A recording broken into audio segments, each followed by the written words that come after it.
ఆమేన్. ప్రియమైన దేవుని సంఘస్థులారా, కొద్ది నిమిషాలు మరి ఈరోజు ఒక చక్కటి అంశంతో మరి మీతో మాట్లాడదామని అనుకున్నాను. అందుకని ఒక చిన్న అంశము ఈరోజు నేను మీకు తెలియజేస్తాను.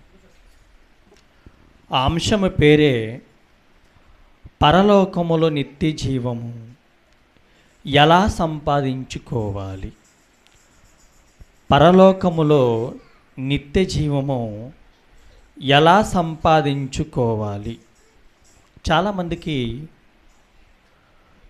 ఈ భూమి మీద ఉన్న వారికి పరలోకం ఉందనే సంగతి చాలామందికి తెలియదు. క్రైస్తవులుగా మనకి ఆ పరలోక రాజ్యం మీద కొంత ఐడియా ఉంది. పరలోకం అనేది ఆకాశము పైన ఉందని, పరలోకం నుంచి మనందరం భూలోకానికి వచ్చామని, ఇలా కొన్ని విషయాలు మనకి తెలుసు.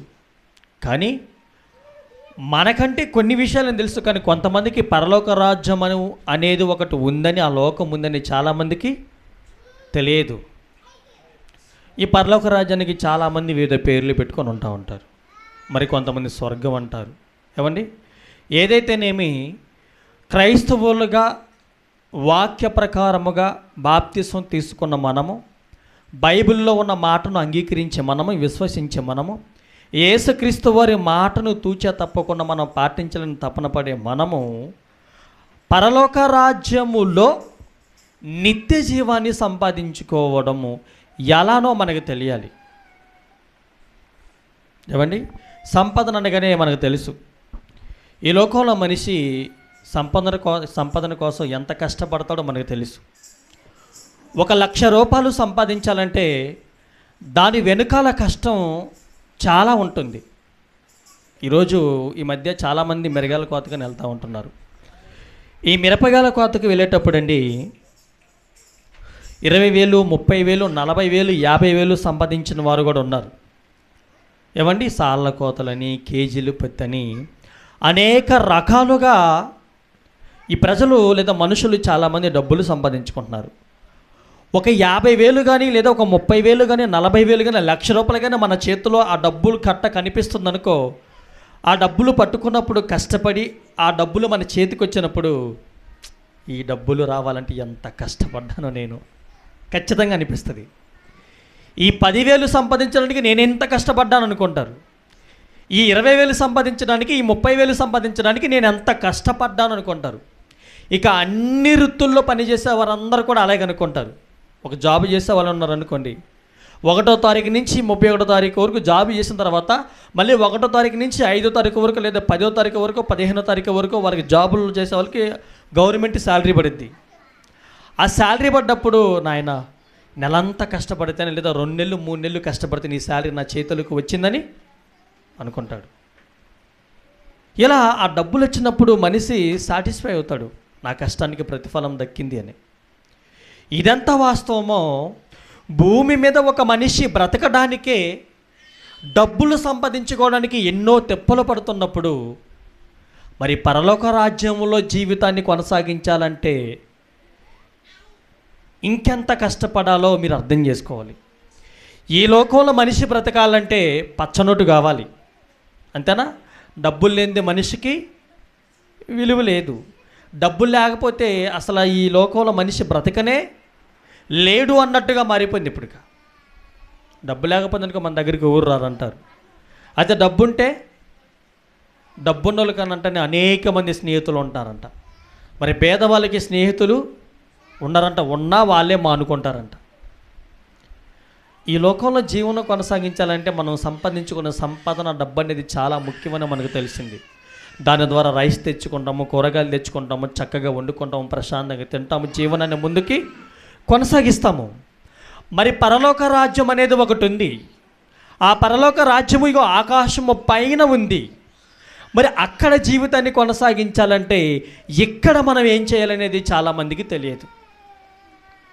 కొంతమంది బాప్తీసం తీసుకున్న వాళ్ళు, ఎందుకమ్మా బాప్తీసం తీసుకున్నామంటే, నేను పరలోక రాజ్యానికి వెళ్ళటానికి, పాపాలు క్షమింపబడటానికి, యేసుక్రీస్తుని నమ్ముకొని దేవుని పనిలో ఉండటానికి బాప్తీసం తీసుకున్నామని చెప్పరు.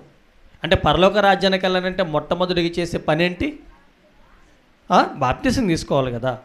దేవుని మాటలు వినాలి, దేవుని వాక్యాన్ని విశ్వసించాలి.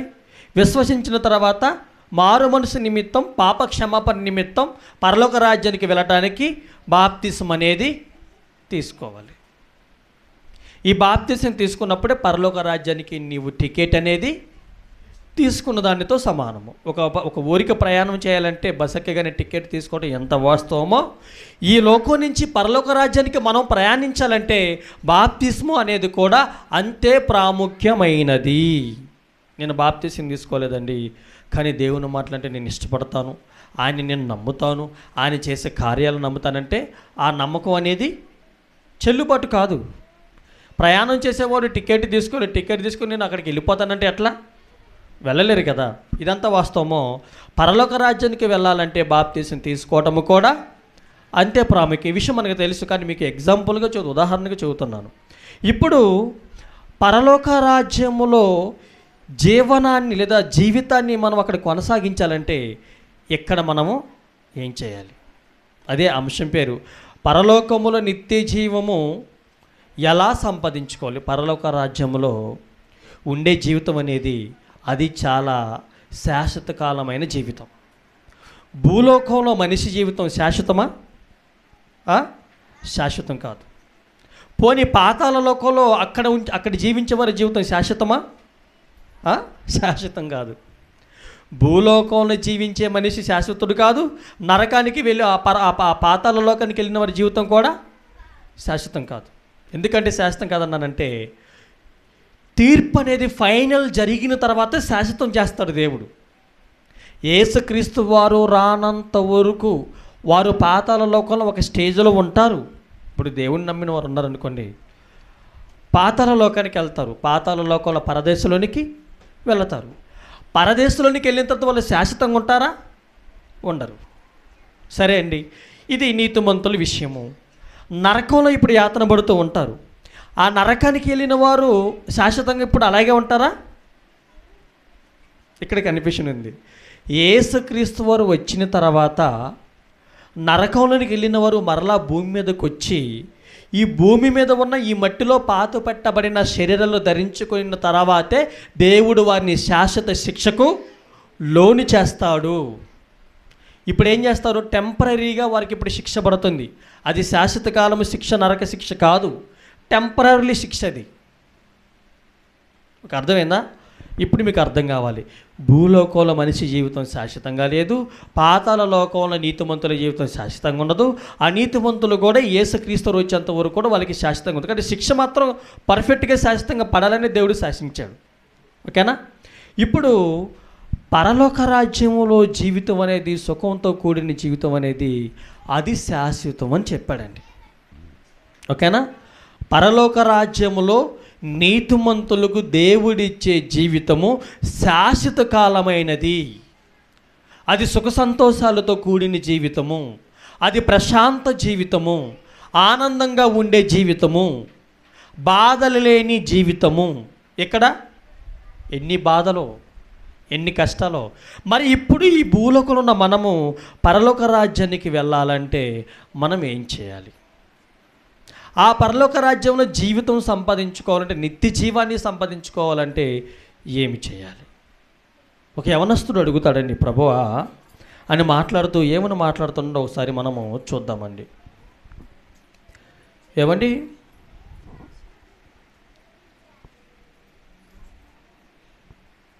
లోకసువార్త 18వ అధ్యాయము, లోకసువార్త ఇదే నిత్య జీవాన్ని గురించి మాట్లాడుతూ ఉన్నాడు ఒకడు యవనస్తుడు.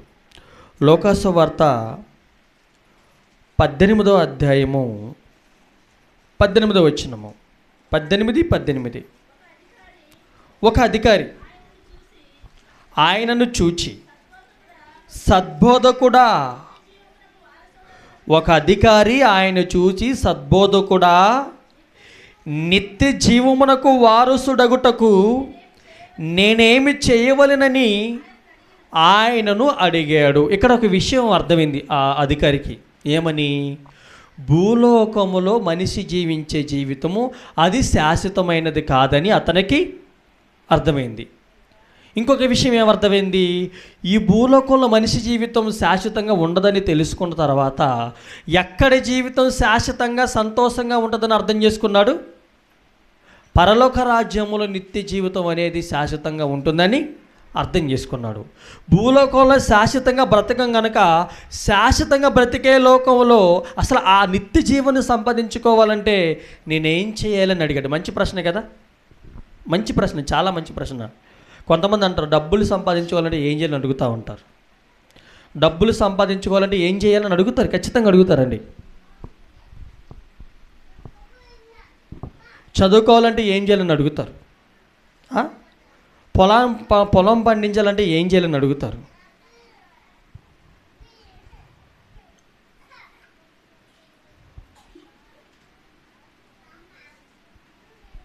మరి ఇప్పుడు నిత్య జీవాన్ని సంపాదించుకోవాలంటే ఏమి చేయాలి అని అడుగుతున్నాడు. మళ్ళీ చదువమ్మా మాట.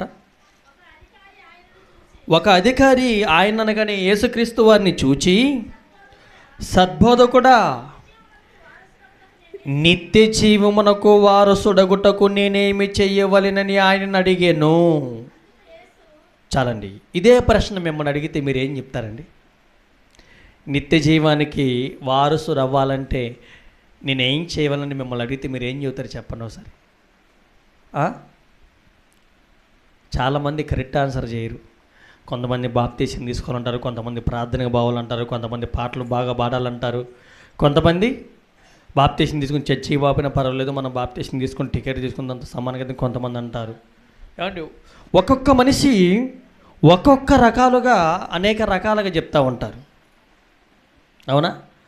అసలు నిత్య జీవానికి వెళ్ళాలంటే, నిత్య జీవం మనకు కావాలంటే ఏమి చెయ్యాలో ఒకసారి యేసుక్రీస్తు వారు మాట్లాడుతున్నాడు. యోహాను సువార్త 14వ అధ్యాయము.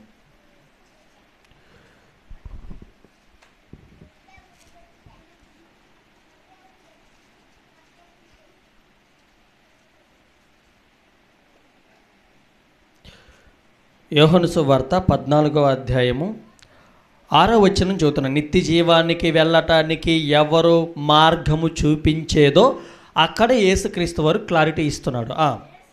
యేసు ఆ నిత్య జీవానికి, ఆ స్వర్గానికి, ఆ పరలోక రాజ్యానికి వెళ్ళాలంటే నేనే మార్గమును, సత్యమును, జీవమును, నా ద్వారానే తప్ప ఎవడునూ తండ్రి యొద్దకు రాడు, వెళ్ళలేడు.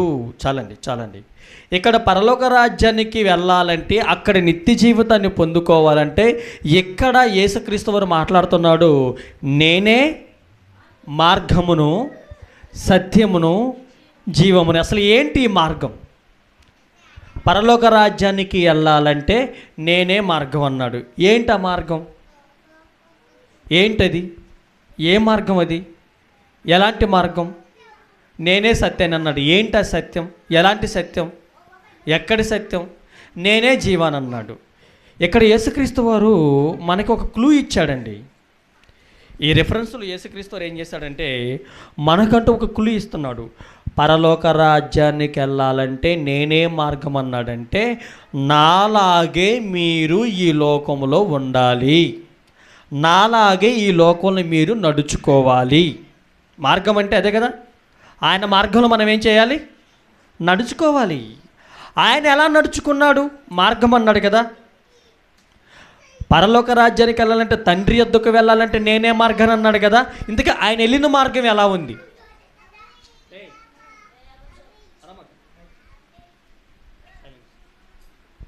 ఏమండి? నేనే మార్గం అన్నాడు కనుక ఇంతకీ యేసుక్రీస్తు వారు భూమి మీద ఉన్నప్పుడు తండ్రి యొద్దకు వెళ్ళడానికి ఎలాంటి మార్గంలో వెళ్ళాడు? అర్థమవుతుందా? ఈ విషయం మనకు అర్థమైందనుకో, మనము కూడా స్వర్గానికి వెళ్ళడానికి, పరలోక రాజ్యంలో నిత్య జీవాన్ని సంపాదించుకోవడానికి మనకు కూడా చాలా సులువుగా ఉంటుంది. యేసుక్రీస్తు వారు చాలా సింపుల్గా చెప్పాడండి. పరలోక రాజ్యానికి వెళ్ళాలంటే, లేదా నిత్య జీవాన్ని సంపాదించుకోవాలంటే నేనేం చేయాలి నాయన అని అడిగేసరికి ఇక్కడ ఏం చెబుతున్నాడు? నేనే మార్గాన్ని, నేనే సత్యాన్ని. ఆ రిఫరెన్స్లో కింద మాటలు చదువుతాడండి. ఏమని చెబుతాడు? అక్కడ నరహత్య చేయకూడదు, వ్యభిచరించకూడదు, దొంగలిల్లకూడదు, నిన్న వల్ల నీ సహోదరుని ప్రేమించాలి, అవన్నీ చెప్పుకుంటూ వస్తాడు. కానీ యేసుక్రీస్తు వారి ఆయన ఏ మార్గంలో వెళ్ళాడు, ఎలా వెళ్ళాడు, ఏం చేశాడంటే భూమి మీదకి యేసుక్రీస్తు వారు వచ్చిన తర్వాత, బాప్తిసం తీసుకున్న తర్వాత ఆయన సువార్త కార్యక్రమాలలో పాలు పంపులు పొందాడు. మార్కు సువార్త, నేనే మార్గాన్ని అన్నాడు కదా. పరలోక రాజ్యానికి వెళ్ళాలంటే మనము కూడా యేసుక్రీస్తు వారు నడిచిన మార్గంలోనే మనం నడవాలి. ఆయన ఏ మార్గంలో నడిచాడు, ఎలాంటి సన్నివేశాలకు వెళ్ళాడు, ఎలాంటి సిచ్యువేషన్లో ఉన్నాడు, ఎలాంటి పరిస్థితుల్లో ఉన్నాడు, ఏమేం మాట్లాడాడు, ఏమేం చేశాడు, ఏ ఏ గ్రామాలకు వెళ్ళాడు అనే విషయం మనకు అర్థం కావాలి. మార్కు సువార్త 1వ అధ్యాయము 1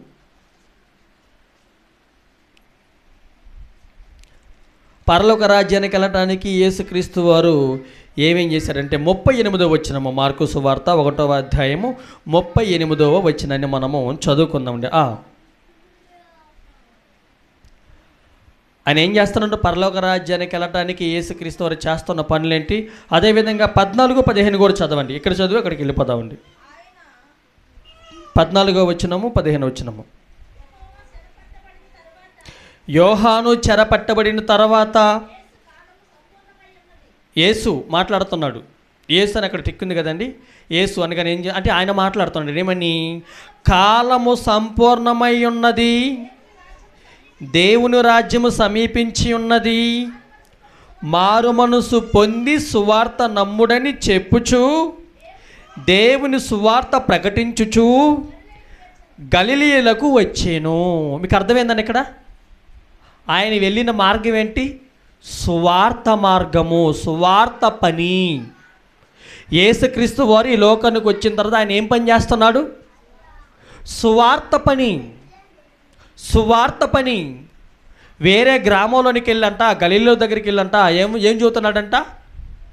ఏమని చూస్తున్నాడంట? సువార్తను నమ్మండి, సువార్తను నమ్మండి. సువార్తను అక్కడ వారికి ఏం చేస్తున్నాడు? ప్రకటిస్తున్నాడు. 38వ వచనం కూడా చూద్దామండి. ఆయన ఇతర సమీప గ్రామములలోనూ, ఆయన నీకు టిక్ ఉంది కదండి. ఆయన అనగానే యేసుక్రీస్తు వారు మాట్లాడుతున్నాడు శిష్యులతో ఏమని? నేను ఇతర సమీప గ్రామాలలో నేను ప్రకటించినట్లు వెళ్ళుదము రండి. మీరు నోట్ చేసుకోవాలి ఈ మాట. ఎక్కడికి వెళ్ళడానికి పిలుస్తున్నాడు శిష్యులను? ఎక్కడికి వెళ్ళడానికి పిలుస్తున్నాడు? సువార్త పనికి వెళ్ళటానికి, ఇతర గ్రామంలోనికి వెళ్ళటానికి సంఘాన్ని పిలుస్తున్నాడు. ఎవరు పిలుస్తున్నాడు? యేసుక్రీస్తు వారు పిలుస్తున్నాడు. ఏమంటున్నాడు? ఆయన ఇతర సమీప గ్రామములో దూరం కాదు, దగ్గరే. సమీప అనగానే అర్థం ఏందండి? దగ్గరవే.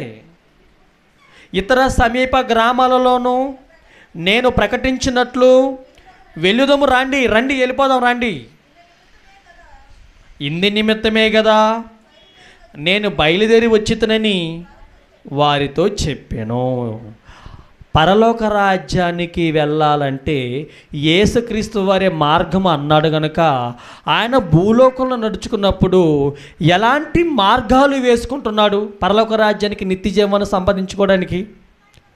సువార్త పని కోసం మార్గాలు, ప్లాన్లు చేసి అక్కడున్న సంఘస్థులకు లేదా శిష్యులకు ఏం చెబుతున్నాడు? సమీప గ్రామంలోనికి వెళ్ళి సువార్త చెప్దామని రండి, నేను ఇతర గ్రామంలోకి వెళ్ళి సువార్త చెప్పడానికి నాతో కలిసి మీరు కూడా రండి. ఇక్కడ ఒక విషయం మీకు అర్థం కావాలి. నేనే మార్గాన్ని ఏం చెప్పాడు? మీరు నా బాటలో నడవండి. ఏంటి ప్రభువా నీ బాట అంటే, భూమి మీద బ్రతుకున్నప్పుడు, నన్ను నమ్మినప్పుడు, బాప్తిసం తీసుకున్నప్పుడు, బలారాధన తీసుకున్నప్పుడు, ఆరాధనలో మీరు పాలు పంపులు పొందినప్పుడు, సువార్త పనుల కోసం కూడా సంఘమైన మీరు సేవకుడితో కలిసి సువార్త పనిలో పాలి భాగస్తులు కావాలి. అదే కదా ఆయన చేసిన పని. ఆయన చేసిన పని ఏంటి? యేసుక్రీస్తు వారు చేసిన పని ఏంటి? భూమి మీదకి వచ్చిన తర్వాత సువార్త పని. మరి సంఘము మనం కూడా ఏం చేయాలని చెబుతున్నాడు? సువార్త పని. తండ్రి యొద్దకు వెళ్ళాలంటే మార్గం ఎవరు? యేసుక్రీస్తు వారు. యేసుక్రీస్తు వారు ఆ మార్గంలో పోయాడు. ఎలా వెళ్ళాడు? బ్రతికున్నప్పుడు సువార్త పనులు చేసుకుంటూ, అనేక మందికి దేవుని గురించి చెప్పుకుంటూ, అనేక మందికి ఈ కాలం అయిపోయింది అంటున్నాడు. ఏమన్నాడు ఇందాక? కాలము పరిపూర్ణమైంది, సంపూర్ణమైందంటే ఈ లోకానికి సంబంధించిన కాలము ఇక కొద్ది కాలమే ఉన్నది. అప్పుడప్పుడు అంటారులేండి, మనకు రోజు ఎప్పుడు ప్రారంభమైంది చెప్పండి? రాత్రి 12 గంటలకి మనకు రోజు ప్రారంభమైంది.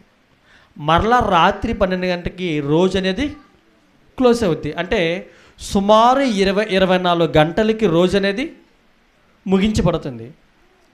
నైటు 11 గంటలు మనం ఆ టైంలో మేల్కొని ఉన్నాం అనుకో, అరే ఇంకొక గంట కల్లా ఈ రోజు అయిపోని వస్తుంది, నెక్స్ట్ డేకి వెళ్ళిపోతున్నాం అంటారు. ఒకవేళ రేపే మన బర్త్డే ఉందనుకోండి, ఎగ్జాంపుల్గా రేపే మన బర్త్డే ఉంది. మన బర్త్డే ఎప్పుడు వస్తుంది మనకి? నైటు 12 గంటల 1 నిమిషానికి 12 గంటలు అయిందంటే వెంటనే మనకి మన బర్త్డే డేటు మనకి వచ్చేసినట్లే, అవునా కదా? అలాగే ఈ లోకానికి కూడా దేవుడిచ్చిన ఆయుష్ లేదా కాలము అయిపోయిందంట. ఇక మనం చివరికి వచ్చేసాం. అరే ఇంక 2 నిమిషాల్లో నీకు నీ బర్త్డే డేట్ వస్తుందిరా, ఇంకొక 1 నిమిషాలు నీ బర్త్డే డేట్ వస్తుందిరా అంటారు. ఫర్ ఎగ్జాంపుల్గా మనం ఇంకొక ఉదాహరణ చూసుకుందామండి. ఈరోజు డిసెంబర్ 31వ తేదీ రాత్రి 11 గంటల 59 నిమిషాలు అయింది. అర్థమైంది అనుకోండి, అర్థమవుతుందా?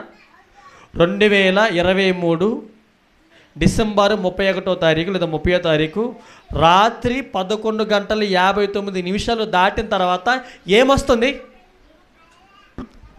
క్రొత్త సంవత్సరం వస్తుంది, అవునా?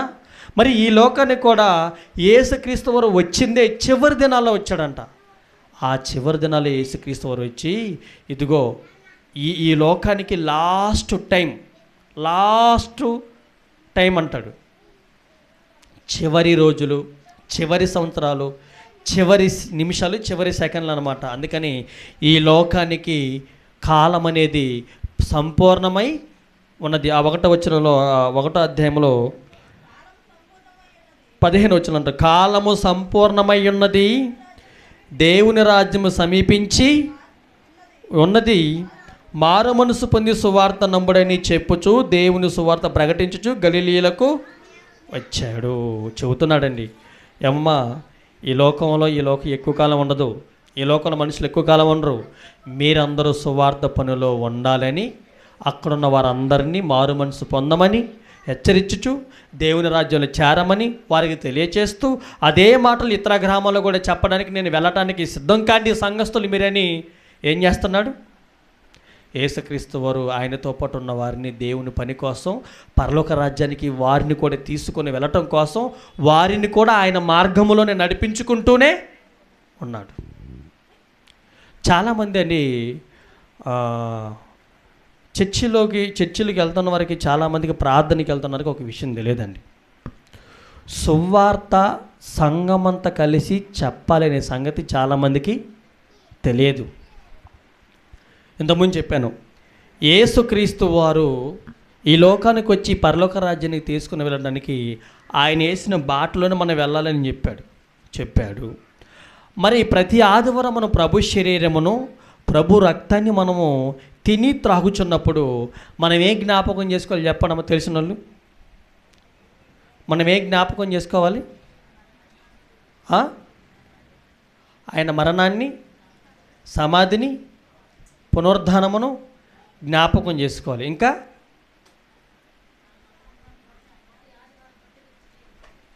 ఇంకా ఏం చేయాలంటే ఆయనను మన జీవితంలో మన జీవితంలో, మన శరీరంలో యేసుక్రీస్తు వారిని చూపించాలి. కొరింథీయులకు రాసిన మొదటి పత్రిక 11వ అధ్యాయము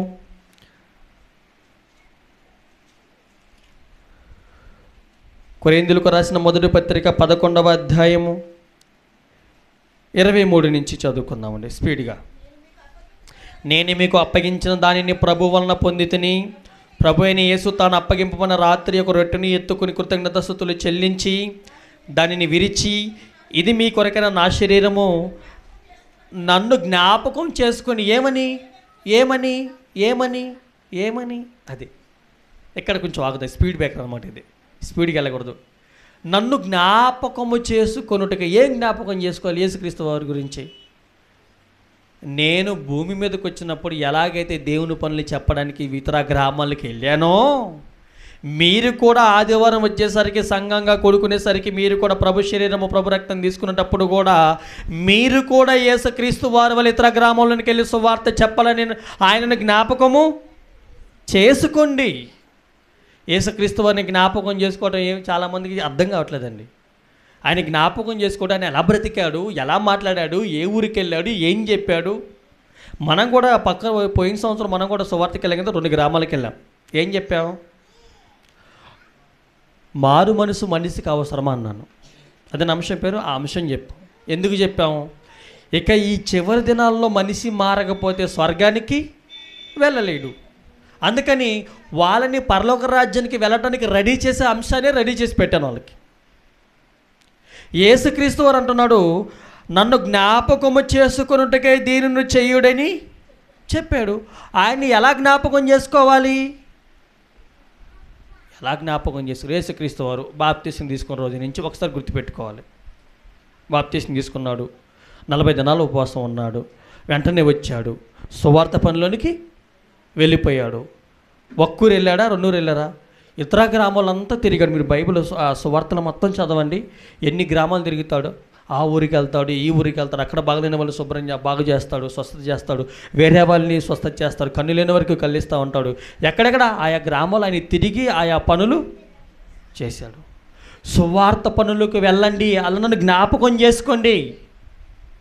మీ శరీరాలను కూడా దేవుని పని కోసం ఉపయోగించండి అని చెప్తున్నాడు. అది మీ దేహాలను కూడా దేవుని పని కోసం నాలాగా మీరు కూడా సువార్త పనులు చేసి ఈ దేహాన్ని దేవుని కోసం విరిచే విధంగా, మలిచే విధంగా, స్వర్గానికి చేర్చుకునే విధముగా మీరు కూడా సువార్త పనుల్లో నలగండి అని చెప్తున్నాడు. అర్థమైందండి? నన్ను జ్ఞాపకం చేసుకున్నట్టుకై దేనిని చేయడని చెప్పను. ఆ ప్రకారమే భోజనమైన పిమ్మటైన పాత్రను ఎత్తుకుని, ఈ పాత్ర నా రక్తము వలనైన క్రొత్త నిబంధన, మీరు దీనిలోంది త్రాగున్నప్పుడల్లా నన్ను జ్ఞాపకము చేసుకున్నట్టుగా దీన్ని చేయడని చెప్పను. మీరు ఈ రొట్టెను తిని ఈ పాత్రను త్రాగున్నప్పుడల్లా ప్రభువు వచ్చి వరకు, ఇది నోట్ చేసుకోవాలి. ఎవరైతే ప్రతి ఆదివారం లేదా నెలకొకసారి కానీ, లేదా సంవత్సరానికి ఒకసారి కానీ, లేదా 3 నెలలకు ఒకసారి కానీ చాలామంది బలారాధన తీసుకుంటూ ఉంటారు కదా, ప్రభు శరీరము ప్రభు రక్తాన్ని తీసుకుంటారు కదా, వారందరికీ దేవుడు ఏం చెబుతున్నాడంటే, ఇదిగో మీరు ఈ రొట్టెని తిని ఈ పాత్రలోనిది త్రాగున్నప్పుడల్లా ప్రభువు వచ్చే వరకు ఆయన మరణమును ప్రచురించుదురు. ఇంతకుముందు చెప్పాను, ప్రచురించడం అంటే ఉన్నదన్నట్టుగా చూపించడం. ఏది ఫోటో చూపించి అంటారు, ఓకేనా? ప్రకటించడం అంటే నోటి ద్వారా చెప్పడము, ప్రచురించడం అంటే చూపించటము. యేసుక్రీస్తుని ఎలా చూపించాలి చెప్పని? సినిమా వేసి చూపించాలా? సినిమా వేసి చూపిస్తూ 3 గంటలు చూపిస్తాం. తర్వాత మనం బ్రతుకున్నంత వరకు యేసుక్రీస్తు వారిని మనలో చూపించాలి. అర్థమైందండి? మనము బ్రతుకున్నంత వరకు యేసుక్రీస్తు వారిని ఎలా చూపించాలి? మనలో చూపించాలి. మనలో కనపడుతున్నాడా? మనలో యేసుక్రీస్తు వారు కనపడుతున్నాడా? మనలో యేసుక్రీస్తు వారు కనపడితే మన పరలోక రాజ్యానికి వెళ్ళిపోయినట్టుగా. మనలో క్రీస్తు కనపడట్లేదు, మన మాటల్లో క్రీస్తు మాట్లాడటం లేదు, మన చూపుల్లో క్రీస్తు ద్వారా చూడటం లేదు, మన ఆలోచన క్రీస్తులాగా లేవనుకో, మనం ఆయన మార్గంలో లేము. నేనే మార్గాన్ని అన్నాడు. మరి నేనే మార్గానంటే నీలో నేను ఉండాలి, నీలో నన్ను చూపించు, నాలాగా నేను స్వర్గానికి తీసుకొని పోతానంటాడు. రేపు యేసుక్రీస్తు 2వ రాకడలు ఈ లోకానికి వచ్చిన తర్వాత ఆయనలా ఉన్న వారినే, ఆయనలా పనిచేసిన వారినే, ఆయనలా బ్రతికిన వారినే, ఆయన లాంటి వ్యక్తుల్ని స్వర్గానికి తీసుకొని వెళ్ళిపోతాడు. అందుకని ఆయన సంఘానికి ఆయన పెట్టుకున్న పేరేంటి అంటే, ఎవరుండే సంఘం? పోలీస్ స్టేషన్ అనగానే ఎవరుంటారు లోపల? పోలీసులు ఉంటారు, అంతేనా? ఆర్మీ అనగానే ఎవరుంటారు లోపల? ఆర్మీ వాళ్ళు ఉంటారు. మరి క్రైస్ట్ చర్చ్ అనగానే ఎవరు ఉండాలి లోపల? క్రైస్తవులు అనగానే ఎవరు ఉండాలి మొత్తం లోపల? క్రైస్తవులు ఉండాలి. క్రీస్తులు కనపడాలి. ఇక్కడ క్రీస్తులు కనిపించటం లేదు. ఇక్కడ ఎవరు కనిపించట్లేదు? దేవాలయం అని పెడతారని చాలామంది అనుకో. ఉదాహరణ చెప్తున్నా, లోపల వాళ్ళు నమ్ముకునే దేవుళ్ళు బొమ్మలు పెట్టుకుంటూ ఉంటారు. పోలీస్ స్టేషన్ లోపల పోలీసులు ఉంటారు. ఇదంతా వాస్తవమో? మరి దేవుని మందిరం అని మన పేరు పెట్టాం కదా, మరి లోపల ఎవరు ఉండాలి? దేవుళ్ళు ఉండాలి. దేవుని వాక్యము ఎవరికి వచ్చునో వారే దేవుని కుమారులని చెప్పబడింది. ఎక్కడ? యోహాను సువార్త 14వ అధ్యాయంలో 30, 31, 32, 33 వచనంలో చెప్పడం జరిగింది. నిత్య జీవాన్ని సంపాదించుకోవాలంటే సువార్త పనిలో ఉండాలి. నిత్య జీవాన్ని సంపాదించుకోవాలి అంటే, పరలోక రాజ్యంలో నిత్య జీవాన్ని సంపాదించుకోవాలంటే యేసుక్రీస్తు వారు నడిచిన మార్గములలో మనం నడవాలి. యేసుక్రీస్తు వారు నడిచిన మార్గాలు, ఆయన చేసిన పనులేంటి ఈ లోకములంటే, స్వర్గానికి వెళ్ళాలంటే, పరలోక రాజ్యంలో నిత్య జీవం కావాలంటే స్వార్థ పనిలో మీరందరూ ఉండాలి అని చెప్పాడు. ఇంకా పరలోక రాజ్యానికి మీరు రావాలంటే మీలో నేను కనపడాలి అని అన్నారు. మీలో నేను కనపడాలి అన్నాడు ఆయన. ప్రచురించాలని చెప్పాడు కదా. మనలో క్రీస్తు కనపడాలి, మన మాటల్లో క్రీస్తులా మనం మాట్లాడాలని చెప్పాను. ఓకేనా? ఆ 14వ అధ్యాయంలో ఏం మాట్లాడతాడండి?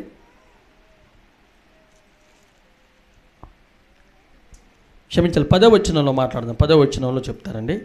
10వ అధ్యాయము 34వ వచనాన్ని మనం చదువుకుందామండి. యోహాను సువార్త 10వ అధ్యాయము 34వ వచనాన్ని 35వ వచనాన్ని మనము చదువుకుందామండి. అందుకు యేసు మీరు దైవములని నేనంటిని, మీ ధర్మశాస్త్రంలో రాయబడి ఉండలేదా? లేఖనము నిరర్ధకము కానేరదు కదా. లేఖనము నిరర్ధకము కానేరదు కదా.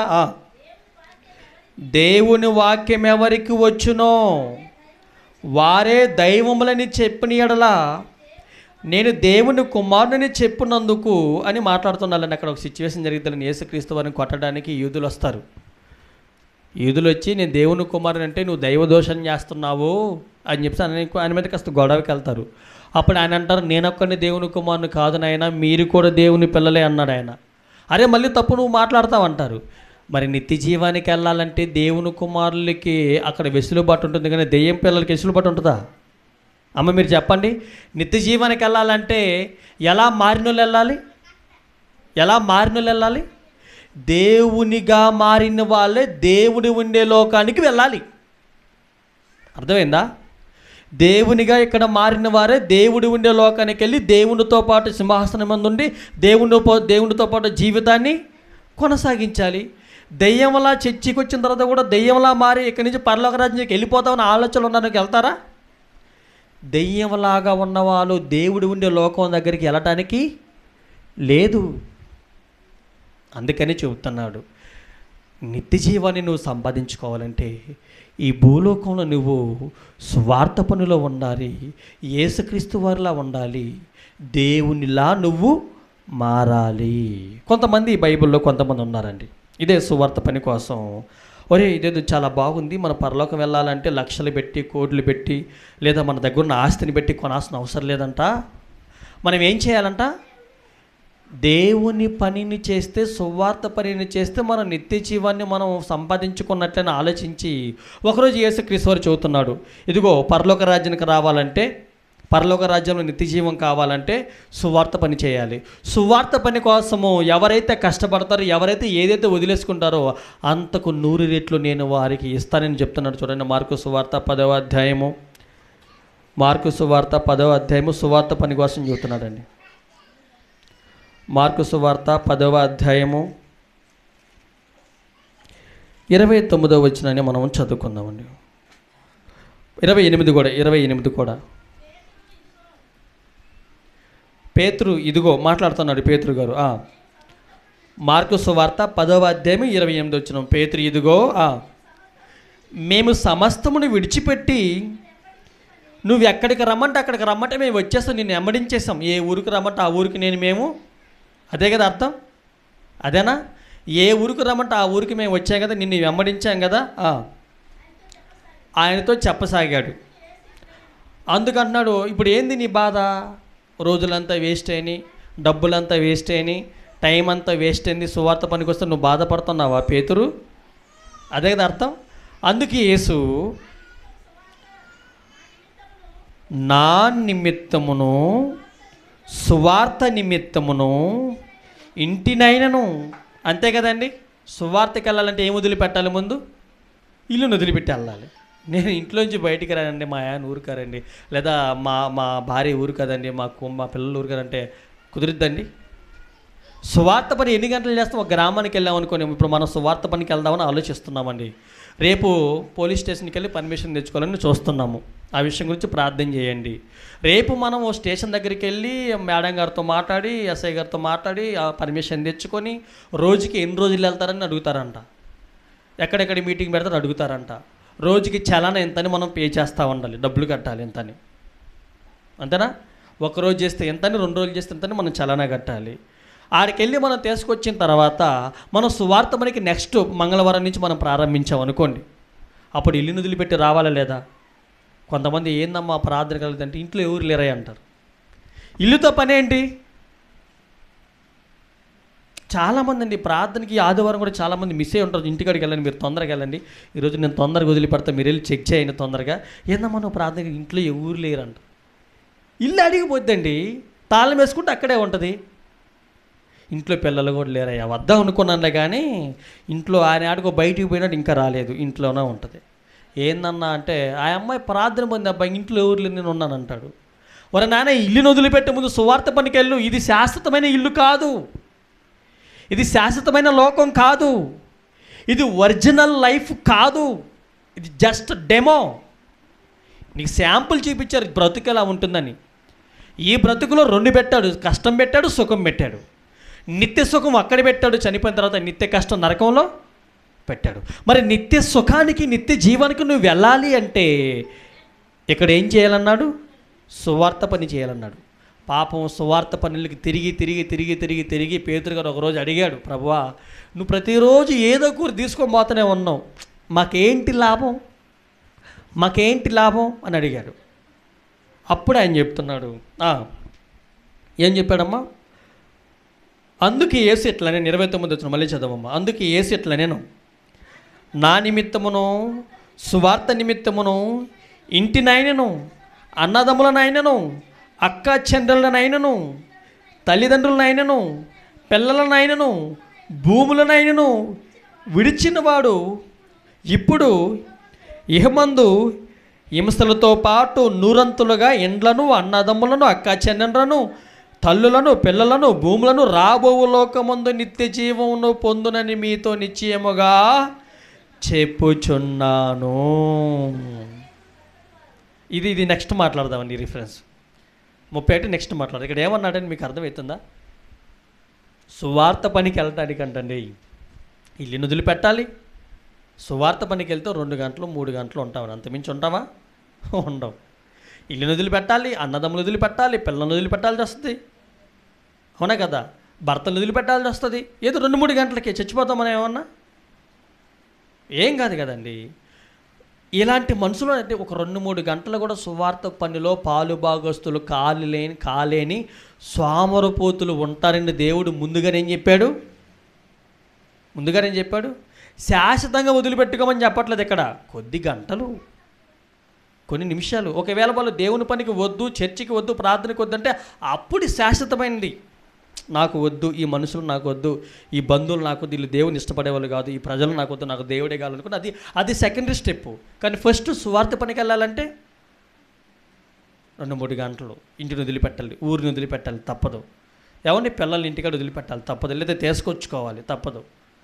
ఇవన్నీ వదిలిపెట్టుకొని చక్కగా సువార్త పనిలో మనస్ఫూర్తిగా నువ్వు పరిచర్య చేసినప్పుడే పరలోక రాజ్యానికి నువ్వు యేసుక్రీస్తుతో ఆయనతో పాటు స్వర్గానికి వెళ్ళగలుగుతాము. నిత్య జీవాన్ని సంపాదించుకోవాలంటే పరలోక రాజ్యంలో ఇదిగో ఇవన్నీ వదిలిపెట్టుకొని కొద్ది గంటల పాటు సువార్త పనిలో మనస్ఫూర్తిగా నువ్వు ఉండు. కొంతమంది ఆదివారం ప్రార్థనకు వచ్చి కూడా ఇంటి తలుపేయలేదు, కుక్కల బాత ఏమో ఇంటి తలుపేయలేదు, దొంగలు పడతారేమో, ఇంటికి తాళం వేయట్లేదు, మర్చిపోయి వచ్చానేమో. అక్కడ ప్రార్థనకి వచ్చిన తర్వాత ఇలాంటి ఆలోచనలతో ఉన్నారనుకున్న వాక్యం అర్థమైందా? వాక్యం అర్థం కాదండి. సువార్త పనికి వెళ్ళిన తర్వాత కూడా అలాంటి ఆలోచనతో ఉన్నావు అనుకో, ఏమో ఇంటికాడ ఎవరు ఉన్నారేమో అని అంటా ఉన్నావు అనుకో, నువ్వు సెట్ అవుద్దా? ఇవన్నీ ఎందుకు చూస్తున్నానంటే దేవుని చిత్తమైతే ఒకవేళ మనం సువార్త పనులకు వెళ్ళామనుకో, రేపు ఏమన్నా మనకి పర్మిషన్ ఇచ్చి వెళ్ళమని చెప్పారనుకో, మనం వెళ్ళామనుకో, మీరందరూ రావటానికే ఈ మాటలు మీకు చెప్తున్నాను. ఒక ఆట పెట్టుకొని సాయంత్రం పూట ప్రశాంతంగా వెళ్ళి మనమే చక్కగా పాటలు పడదాం, వాళ్ళని కూడా కలుపుకుందాం, మనమే పట్టలు వేసుకుందాం, మనమే పరిచయం చేద్దాం, మనమే మైకులు పెట్టుకుందాం, మనమే లైట్లు కట్టుకుందాం, మనమే పరిచయం చేసుకుందాం. ఒకవేళ బాగలేదంటే ఉండొచ్చు. మనమే ముందుకెళ్ళి పనిచేసాం అనుకో, దానికి ప్రతిఫలం ఏంటి? ప్రతిఫలం ఏంటి? సువార్త పనికి మనం ఇతర గ్రామాల్లో, సమీప గ్రామాల్లో యేసుక్రీస్తు ఎలాగైతే వాళ్ళని పిలుచుకుని వెళ్ళాడో మనం కూడా అలా వెళ్ళామంటే మనకు వచ్చే ప్రతిఫలం ఏంటి? నిత్య జీవము. నిత్య జీవము. డబ్బులు సంపాదించుకోవాలంటే ఊర్లోనే ఒక్కోసారి ఉండవు. అప్పుడు ఏం చేస్తారండి? చెరుక్కో, కోతలకో, నాట్లకో, పత్తికో ఏమన్నా ఎటోసారి వెళ్తారా? ఎందుకు వెళ్తున్నారు? డబ్బులు సంపాదించుకోవడానికి నెలల పాటైనా ఇల్లుకు దూరంగా ఉంటాం, పిల్లలకు దూరంగా ఉంటాం, తల్లులకు దూరంగా ఉంటాం, భూములకు దూరంగా ఉంటాం. కానీ పరలోక రాజ్యాన్ని సంపాదించుకోవడానికి 2-3 గంటలు వీటన్నిటికి దూరంగా ఉండలేమా? ఉండొచ్చు. ఎంతటి గొప్పవారైనా సరే సువార్త పనిలో పాలు భాగస్తులు అవుతేనే వారికి నిత్య జీవము ఉంటుంది. పౌలు గారు అంటారండి, ఈ సువార్త పని నేను చెయ్యకపోయానంటే నాకు శ్రమ అంటాడండి. కొరింథీయులకు రాసిన మొదటి పత్రిక 9వ అధ్యాయము. కొరింథీయులకు రాసిన మొదటి పత్రిక 9వ అధ్యాయము 16వ వచనం చదవమ్మా. కొరింథీయులకు రాసిన మొదటి పత్రిక 9వ అధ్యాయము 16వ వచనమా. నేను సువార్తను ప్రకటించుచున్నాను, నాకు అతిశయ కారణము లేదు. సువార్తను ప్రకటింపవలసిన భారము నా మీద మోపబడి ఉన్నది. ఎవరైనా పౌలు గారు. ఎవరు? పౌలు గారు. పౌలు గారికి ఏం భారం అప్పగించబడిందంట? సువార్త భారము. సువార్త భారం అప్పగింపబడిన వారు ఏం చేయాలి? సువార్త పనే చెప్పాలి.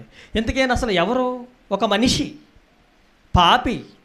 తర్వాత బాప్తిసం తీసుకున్న తర్వాత ప్రతి మనిషి పైన సువార్త అనే కాడిని ఎత్తుకోవాలి. కానీ సువార్త అనే భారాన్ని ప్రతి మనిషి ఏం చేయాలి? ఆదివారం ప్రార్థనకి వెళ్ళటమే చాలామంది గ్రేటు, చాలా గొప్ప. అమ్మయ్య ఆదివారం ప్రార్థనకి తెలుసా అంటారు. ఇంత అంటారండి, ఆదివారం ప్రార్థనకి తెలుసా, బలాదరం కూడా తీసుకున్నా అంటూ ఉంటారు. కాను కూడా 1000 అంటారు. సువార్త పనికి వెళ్ళావా? సువార్త ఇంటి వదిలిపెట్టిన ఆడికి పోరని అంటారు. మరి ఎలా? ప్రేమైన దేవుని వాళ్ళారా, చూడండి, ఇవి నా మాటలా, బైబిల్ ఉన్న మాటలా? బైబిల్ ఉన్న మాటలే. నేనే మార్గాన్ని చెప్పాడు యేసుక్రీస్తు. స్వర్గానికి నిత్య జీవం కావాలంటే నేనే మార్గం అన్నాడు. ఏంటి ప్రభువా నువ్వు వెళ్ళిన మార్గం భూమి మీద అంటే సువార్త పనిలే, నేను ఎక్కడికి వెళ్ళలేదన్నాడు. దూరం వెళ్ళావా? దగ్గర సమీప గ్రామంలోనికి వెళ్ళాను. సింపుల్. మీరు కూడా నన్ను పోలి నడుచుకునిడి అంటే, నన్ను పోలి నడుచుకున్నాడు అంటే మరి ఇవే కదా, ఇవి చేస్తేనే కదా మనం ఆయనలా ఉన్నామని, ఆయన మనలా ఉన్నాడని తెలిసేది. ఏందమ్మా మీరు గ్రామానికి వచ్చారు, ఎందుకు వచ్చారంటే మా ప్రభువు కూడా భూమి మీద బ్రతుకున్నప్పుడు వేరే గ్రామాలకు కూడా సువార్త చెప్పాడే, మేము కూడా అందుకే వచ్చాము. ఎంత బాగా చెప్పొచ్చండి. ఏమన్నాడు? నేను సువార్తను ప్రకటించుచున్నాను, నాకు అతిశయ కారణము లేదు. సువార్తను ప్రకటింపవలసిన భారము నా మీద మోపబడి ఉన్నది. అయ్యో, నేను ఒకవేళ బాప్తిసం తీసుకొని బలారాధన తీసుకొని నేను సువార్తను ప్రకటింపకపోయిన ఎడల నాకు శ్రమ. ఏందంట? ఈ సువార్త నేను ఇష్టపడి చేసిన ఎడల నాకు జీతము దొరుకును. ఎన్ని లక్షలు? ఎన్ని కోట్లు? కోట్లు పెట్టి కొనలేని మంచి జీవితమే పరలోక రాజ్యంలో దేవుడు మనకిచ్చే జీతము. అర్థమైందండి? ఇక్కడ కష్టపడ్డామంటే ₹1,00,000 ఇవ్వచ్చు నెలకి జీతము, లేదా ₹1,00,00,000 ఇవ్వచ్చు జీతము. దేవుని కోసం కష్టపడితే ఎవ్వరు ఇవ్వలేనిది, ఎప్పటికీ ఇవ్వలేనిది, ఎవ్వరు కొనలేనిది ఆయన మనకి నిత్య జీవాన్ని ఇస్తానన్నాడు. ఎంత సింపుల్గా సంపాదించుకోవచ్చు చూడండి నిత్య జీవాన్ని ఎంత సింపుల్గా సంపాదించుకోవచ్చు తెలుసండి. బాప్తిసం తీసుకున్న వారందరికీ దేవుడిచ్చిన భారం ఏంటంటే సువార్త పనిలో పాలుభాగస్తులు కండి.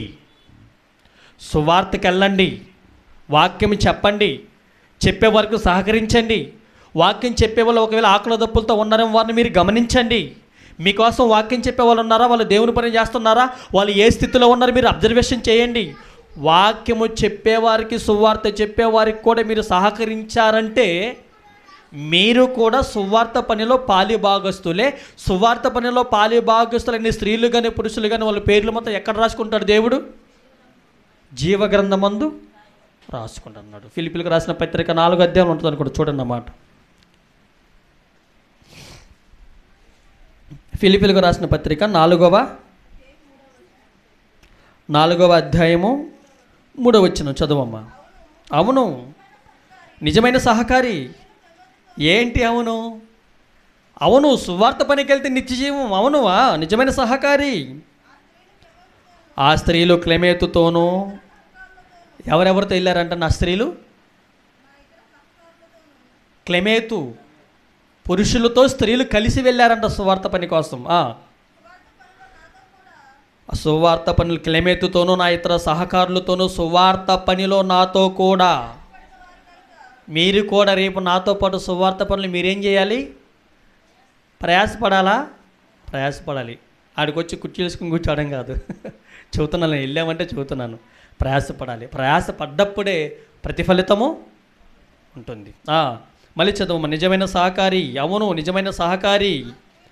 ఆ స్త్రీలు క్లెమేతుతోనూ నా ఇతర సహకారులతోనూ సువార్త పనిలో నాతో కూడా ప్రయాసపడిన వారు గనుక వారికి మీరు సహాయం చేయండి, సహాయం చేయమని నిన్ను వేడుకొనుచున్నాను. ఎవరెవరైతే సువార్త పని కోసం నడుము బిగించుకొని, కుటుంబాన్ని వదిలిపెట్టుకొని, ఇల్లును వదిలిపెట్టుకొని అక్కడికి వచ్చి పరిచర్యలు, చిన్నపిల్లల పరిచర్య చేస్తున్నారో అలా పరిచర్య చేసిన ఆ పేర్లు, వారి పేర్లు, ఆ సహకారుల పేర్లు జీవగ్రంథమందు రాయబడి ఉన్నవి. సువార్త పని కోసం సహకరించే వారి పేర్లు ఎక్కడ రాసుకుంటాడంట దేవుడు? చేలోకి వెళ్ళి పని చేసిన వారందరి పేర్లు అక్కడ రాసుకుంటాడు, ఇంటి ఆ చేను యజమానుడు. మరి దేవుని పని చేసే మన పేర్లు ఎక్కడ రాసుకుంటాడు? మన యజమానుడు పైన జీవగ్రంథమందు రాసుకుంటాడు. జీవగ్రంథమందు మన పేరు అక్కడ కానీ రాసుకున్నట్టు మనకేం కన్ఫర్మేషన్ అయిపోయింది? నిత్య జీవము పరలోక రాజ్యంలో మనకి కన్ఫర్మేషన్ అయిపోయిందని అర్థము. Very good. వీళ్ళు సువార్త పనికి వెళ్ళారు. ఎంతమంది వెళ్ళారు? 10 మంది. 10 మంది పేర్లు ఏంటి చూడు. ఆ 10 మంది పేర్లు రాసుకుంటారు. వీళ్ళకి ఎందుకు ప్రభు రాసుకుంటున్న వీళ్ళంటే వీళ్ళే రేపు పరలోక రాజ్యంలో నిత్య జీవనం పొందుకునే వాళ్ళు వీళ్ళే.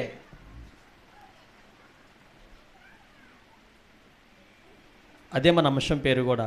పరలోకముల నిత్య జీవం ఎలా సంపాదించుకోవాలంటే ఇదిగో సువార్త పని చేసి నువ్వు వాక్యం చెప్పలేకపోయినా చెప్పేవారికి సహకరించు. వెళ్తున్నారా సహోదరులు? నువ్వు రాలేకపోతున్నావా? చక్కగా పెట్రోల్ ఖర్చు ఉంటాయి, ఏమో టీ ఖర్చులు ఉంటాయి. ఏదో ఒక విధంగా నీ పని అయితే మాత్రం, నీ చెయ్యి అనేది మాత్రం, నీ సహకారం అనేది మాత్రం, నీ పని అనేది మాత్రం ఖచ్చితంగా ఉండాలండి. అలా ఉన్నప్పుడే కదా నువ్వు కూడా పనిలో పాలిభాగస్తుడివై పాలిభాగస్తుడు అవుతుంది. సో ఆ పరలోక రాజ్యాన్ని మనం ఎలా సంపాదించుకోవాలంటే ఇది పార్ట్ 1గానే చెప్పాను. ఇంకొకరు ఏం చేశారంటే, చేయమనుకోద్దని ఒక రిఫరెన్స్ అండి. ఇంకొకరు ఏం చేశారంటే సువార్త పనికి వెళ్ళాలంటే మరి ఏం కావాలండి? డబ్బులు కావాలి కొన్నిసార్లు. అప్పుడు కొంతమంది ఏం చేశారంటే, ఎక్కడ అపోస్తల కార్యాలు 4వ అధ్యాయము 32వ వచనం కావచ్చు, ఒకసారి చూడమ్మా. ఆ మాట మనం చూసుకుందాం. అపోస్తల కార్యాలు 4వ అధ్యాయము 32వ వచనం అనుకుంటా, ఒకసారి చూడండి. విశ్వసిస్తారు వాళ్ళు దేవుని పని చేయాలని, సువార్తని చేయాలని, చక్కగా దేవుని పనిలో ఉండాలని అలా వాళ్ళు నమ్ముతారు. యేసుక్రీస్తు వారు మాటలు నమ్ముతారు, అపోస్తలుల మాట నమ్ముతారు. నమ్మిన తర్వాత వాళ్ళందరూ ఏమంటారంటే విశ్వసిస్తారు ఆ మాటని. ఓకే, మనము నిత్య జీవాన్ని సంపాదించుకోవాలంటే బాప్తీసం తీసుకోవాలి, నిత్య జీవాన్ని సంపాదించుకుంటే సువార్త పనులు చేయాలని వాళ్ళు విశ్వసించిన తర్వాత ఏం జరిగిందమ్మా? 4వ అధ్యాయం 32వ వచనం. విశ్వసించిన వారందరూ ఏక హృదయమును ఏక ఆత్మయు గలవారయ్యుండిరి. ఎవడనో తనకు కలిగిన వాటిలో ఏదియు తనదని అనుకోనలేదు. ఎందుకని? విశ్వసించిన వాళ్ళు ఎందుకు అనుకోలేదు చెప్పండమ్మా? తమకు కలిగిన వాటిలో ఏదైనా ఇది మాది కాదని ఎందుకు అనుకున్నారు వాళ్ళు? ఇప్పుడు మనం ఇల్లు కట్టుకున్నామండి, అది ఇల్లు మందా? పోనీ మంది అనుకుంటే మనం ఇంకా దాంట్లో చనిపోకుండా అలాగే ఉంటామా? ఉండం కదా. వదిలేసి వెళ్ళిపోతాం. ఎక్కడికి వెళ్ళిపోతాం? శాశ్వత లోకమే మనదనుకున్నారు, ఈ లోకము మనది కాదని అనుకున్నారు. ఎవరు వాళ్ళు? యేసుక్రీస్తు వారి మాటలో దేవునిని విశ్వసించిన ప్రజలు, మనలాంటి వారే. విశ్వసించిన వారందరూ ఏక హృదయమును ఏకాత్మ్య గలవారై ఉండిరి. ఎవడనో తనకు కలిగిన వాటిలో ఏదియో తనదని అనుకోనలేదు. ఇది మంది కాదురా, ఇది దేవుడు అనుకున్నారంట. అప్పుడేం చేశారు? వారికి కలిగినదంతయు వారికి సమిష్టిగా ఉంచుకొని ఉండెను. ఇదియుగాక అపోస్తలులు బహుబలముగా ప్రభు అయిన యేసు పునరుద్ధానమును గురించి సాక్ష్యం ఇచ్చిరి. దైవకృప అందరి యందు అధికముగా ఉండేను. అప్పుడు వాళ్ళు ఏం చేశారు? భూములైనను ఇండ్లనైనను కలిగిన వారందరూ వాటిని అమ్మిన వాటి వెల తెచ్చి అపోస్తలుల పాదముల యొద్ద పెట్టుచు. ఎందుకు వచ్చారు చెప్పండి? ఎందుకు పెట్టారు వాళ్ళ పాదాల దగ్గర? ఎందుకు పెట్టారు? అపోస్తలుల పాదాల దగ్గర దేవుని మాటలు నమ్మిన వారంట ఇల్లును కానీ ఆస్తులను కానీ వారి పొలాలను కూడా అమ్మేసంట అపోస్తలుల పాదాల దగ్గర డబ్బులు ఎందుకు పెట్టారు? వాళ్ళ పాదాల దగ్గర ఎందుకు పెట్టారు? ఇందాక ఒకరు చెప్పారు, సేవ నిమిత్తం. ఇంకా చెప్తారండి? వాళ్ళ కాళ్ళ దగ్గర ఎందుకు పెట్టారంటే యేసుక్రీస్తు వారితో తిరిగింది వాళ్ళే, చనిపోయినప్పుడు తిరిగి లేచి ఆయన చూసింది వాళ్ళే, ఆయనతో 40 రోజులు తిరిగింది ఎవరు? వాళ్ళే. వాక్యం చెప్పేది ఆ రోజుల్లో వాళ్ళే. వాక్యం చెప్పేవారికి వాక్యం వినేవారు ఏం చేశారు? ఫలానా పేతురు గారు వాక్యం చెప్పాలంటే ఖచ్చితంగా నా గ్రామానికి వెళ్ళాలి, లేదా ఆ పట్టణానికి వెళ్ళాలి, మీటింగ్కి వెళ్ళాలంటే అక్కడికి వెళ్ళి అనేక మంది పాపులు రక్షింపబడాలంటే, పాపులు రక్షింపబడ్డారంటే ఎవరు ఆనందపడతారు? అర్థం కాల. ఒక పాపి మారు మనసు పొందితే ఎవరు ఆనందపడతారు? దేవుడు ఆనందపడతాడు. ఈ లోకంలో దేవుడిని ఆనందపెట్టి ఆయన ద్వారా నిత్య జీవనం పొందుకోవాలంటే మనం ఏం చేయాలి?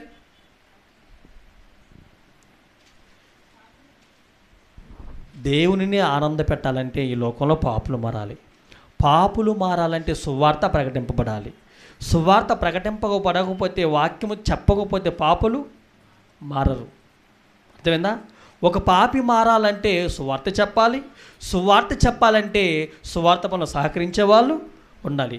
ఈ సువార్త పనులు సహకరించే ఆ కింద స్థాయిలో ఉన్న వారందరూ, పై స్థాయిలో ఉన్న వారందరూ అందరూ కలిపి ఒకటే స్టేజీ. వీరందరూ ఒక పాపిని మార్చడానికి ఇతర గ్రామాలకు వెళ్ళి దేవుని మాటలు చెప్తే, అక్కడ ఎవరైనా మన వాక్యమైన ఒక మనిషి మారు మనసు పొందాడంటే మనము చేసిన సువార్త పనికి అక్కడ ప్రతిఫలం ఏం దక్కింది? ఒక ఆత్మ దక్కింది. ఒక ఆత్మ మారు మనసు పొందేసరికి పరలోక రాజ్యంలో దేవుడు ఏం చేస్తాడు? ఆనందిస్తాడు. ఎవరిని బట్టి ఆనందిస్తాడు? సువార్త పనిలో ఎంతమంది అయితే పాలి భాగస్తులు అయ్యారో వారందరిని బట్టి, ఆ సంఘాన్ని బట్టి దేవుడు ఆనందిస్తాడు. అర్థమైందా? అప్పుడు మనల్ని బట్టి దేవుడు ఆనందించాడు, మనకేమిస్తాడు? అది రాజుని ఆనంద పెడతానంట. మెడలో ఉన్న హారాలు కానీ చేతుకున్న ఉంగరాలు కానీ ఏం చేస్తాడు? ఇసిరిపడేస్తాడంట, ఇచ్చేస్తాడంట. ఆహా, ఏమి చెప్పితివి, నా గురించి అంత మంచి ప్రాస పడితివి, రాసితివి, చెప్పితివి, ఇదిగో ఈ బంగారపు ఉంగరము నీదే, తీసుకుని మనగానే గొప్ప ప్రసాదం ప్రభు అంటారు వాళ్ళు. కనుక ప్రేమన దేవుని వర్లారా, పరలోక రాజ్యం మనం సంపాదించుకోవాలంటే, పరలోక రాజ్యాన్ని నిత్య జీవితాన్ని సంపాదించుకోవాలంటే మనం చేయవలసిన పని ఏంటంటే సువార్త పని చేయాలి. బాప్తిసం తీసుకున్న మనందరం దేవుని పనిలో భాగస్థులుగా మనందరము నిలబడాలి. అందుకే ఒక అధికారి వచ్చి, ప్రభువా నిత్య జీవానికి వారసుడు అవ్వాలంటే నేనేం చేయాలంటే, ఇప్పుడు ఆయనకి చెప్తే అర్థమవుతుందా? ఏ తప్పు చేయకుండా, ఏ దొంగతనం చేయకుండా, ఏ విచారం చేయకుండా మంచిగా బ్రతికి సువార్త పనిలో ఉన్నావంటే దేవుడు మనకి నిత్య జీవాన్ని ఇచ్చేస్తాడు. సువార్త పనికి వెళ్ళాలంటే ఏమేం చేయాలి? ఊరిని వదిలిపెట్టి వెళ్ళాలి, అంతేనా? ఇల్లుని వదిలిపెట్టి వెళ్ళాలి. ఇందాక ఒక మాట చదివారు, కడపటివారు మొదటివారు.